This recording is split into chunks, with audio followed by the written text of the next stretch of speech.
Today, we're diving into the latest official numbers from the preliminary report on oil statistics for December 2025.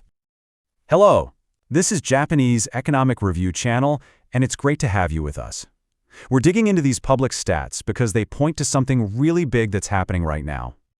And it all comes down to this one simple question. Where does Japan get its oil? Because let me tell you, the answer is changing, and fast. So let's break down exactly what's going on. And the headline number to kick things off is this. Japan's crude oil imports shot up by a massive 17.7% compared to the same time last year. And this isn't just a one-time thing either. It's actually the third month in a row we've seen this kind of growth. So a lot more oil is coming in. But from where? Well, that's where the story gets really interesting. We need to look at the sources, because the landscape of where Japan's oil comes from is seriously shifting. Now, as you probably know, Japan has always relied heavily on the Middle East. It's been the bedrock of their energy supply for decades. And in December, a huge 88% of all crude oil still came from that region.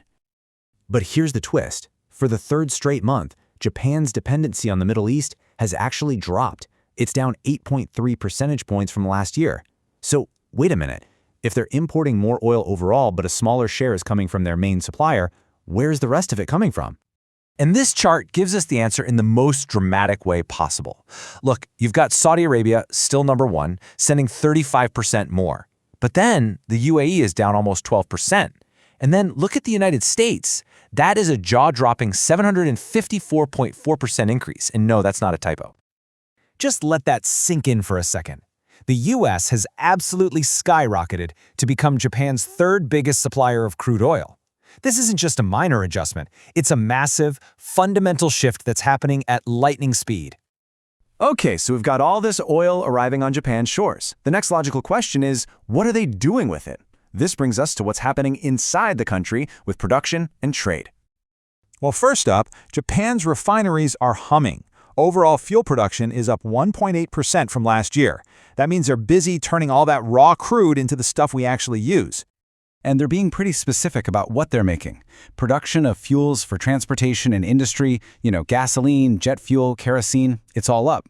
On the flip side, they're making less of the heavier fuel oils used for things like power plants and big ships. Now, what's really interesting is that while they're producing more, they're actually trading less. Imports of finished fuel products are down over 6%, and that's a 7-month trend. Exports also took a dip. It really looks like Japan is focusing on using what it makes to fuel its own economy. And that's the perfect lead-in to our next question. If Japan's making all this fuel for itself, are people actually buying it? Let's take a look at demand right here on the home front. And the answer is a resounding yes. After a couple of down months, domestic fuel sales bounced back, climbing 2.3%. That's a fantastic sign, by the way. It usually means the economy is picking up steam. So what's flying off the shelves, so to speak? Well, people are buying more gasoline, more kerosene for heating, and more industrial naphtha. It's really a clear picture of an economy getting back on its feet. Interestingly, jet fuel sales were down, along with those heavier oils we mentioned before. All right, so let's recap.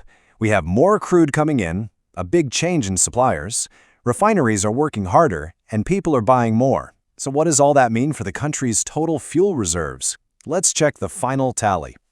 And this is pretty incredible. With all these moving parts, all the dramatic shifts in supply and demand, you'd think the national stockpile would be way up or way down. But nope. Total inventories at the end of the year were at exactly 100% of where they were the previous year. Perfect balance. It's a sign of remarkable stability.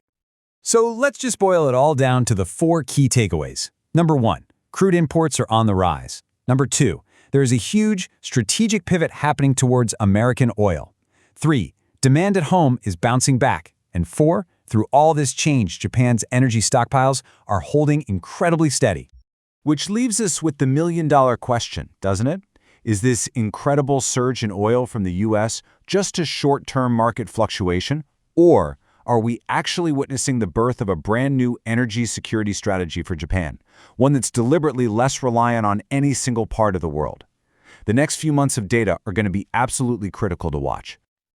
Thank you for watching the Japanese Economic Review. We look forward to having you with us again.